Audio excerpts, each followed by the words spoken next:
지난주는 하루 확진자가 사상 최고로 60만 명을 돌파했다. 누적 확진자도 곧 1천만 명을 넘을 것으로 보고 있고, 위중증 환자의 증가로 사망자도 하루 평균 약 300명 정도에 이른다. 이러다 보니 유튜브를 포함한 각종 SNS에는 수많은 오미크론 관련 증상과 특징들이 소개되고 있다. 그러나 다소 과하게 불안을 자극하는 측면과 일부 편향적인 부분들도 없지 않은 듯해서 지금 내가 겪고 있는 오미크론 확진 상황을 직접 소개하고자 한다. 지금 이 영상을 포함해서 이번 주 자가격리가 해제될 때 관련 영상을 다시 한 번 더 올릴 예정인데 조금이라도 도움이 되었으면 좋겠다. 보통 사람들처럼 3차 백신까지 모두 접종 완료했는데도 결국 지난주에 오미크론에 확진되었다. 현재 격리 중이다. 오미크론은 나이에 따라, 성별에 따라, 기저질환 등 상황에 따라 겪게 되는 증상에 서로 차이가 있다. 그래서 부부 사이도, 부모와 자식 사이도 증상이 모두 다르다. 내 경우 처음 시작은 목이 좀 간질간질하고 머리가 약간 무겁다는 느낌 정도였다.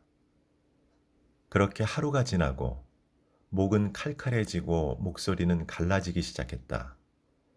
가래가 있는 듯 불편하기도 했고 심하진 않았지만 두통과 약간의 몸살 기운도 느껴졌다. 1시간 반 정도를 기다려서 신속 항원 검사를 했고 결국 확진 판정을 받게 되었다. 그 다음날 오미크론의 대표적인 2가지 증상이 본격적으로 나에게서 시작됐다. 첫째, 마치 운동을 과하게 한 다음 날이나 야근을 한 다음 날처럼 지치고 피곤하고 힘이 없고 몸살기는 어제보다 좀 더 심해지고, 둘째, 굵은 기침이 나오며 목이 갈라지고 목의 통증도 좀 더 심해지고, 하루가 또 지났다. 지속되는 몸살기와 목소리는 더 가라앉고 갈라지고 인후염이 더 심해졌다. 심한 기침을 하면 가래가 튀어나오는데 하루 2, 3회 정도. 그리고 복용하고 있는 약 기운도 섞여서 그런지 뭔가 무거운 것이 전체적으로 나를 누르고 있는 듯한 느낌? 기운도 없고 집중력도 많이 떨어진 상태이다. 그리고 또 하루가 지났다. 아직 목은 아프지만 그나마 다행히도 목소리는 회복되고 있는 것 같고 몸살기도 어제보다는 훨씬 나아졌다. 그래서 지금 겨우 몇 차례 녹음도 시도하고 있다. 나에게는 위에서 이미 얘기한 오미크론의 대표적인 2가지 증상 외에 지금까지 심한 콧물도 없고 쉴 새 없이 반복되는 고통스러운 기침도 없고 심한 고열과 오한도 없고 피부 두드러기 반응도 없고 식은땀으로 수면에 문제가 발생하지도 않았다. 약도 먹고 있으니 그냥 이 정도로 마무리되면 좋겠다는 생각이었다. 이 문제가 터지기 전까지는. 정말 상상도 못했던 문제가 터졌다.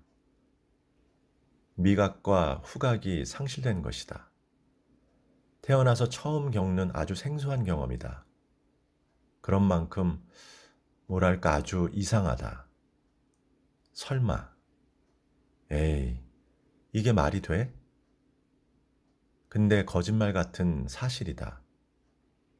나는 지금 그 좋아하던 음식들의 어떤 맛도 느낄 수가 없고 매일 뿌리던 향수도 코에 대고 뿌려보지만 아무 냄새도 없다. 많이 당황스럽고 걱정도 좀 되지만 이번 주 격리가 해제될 때 그 남은 결과를 한 번 더 공유할 예정이다.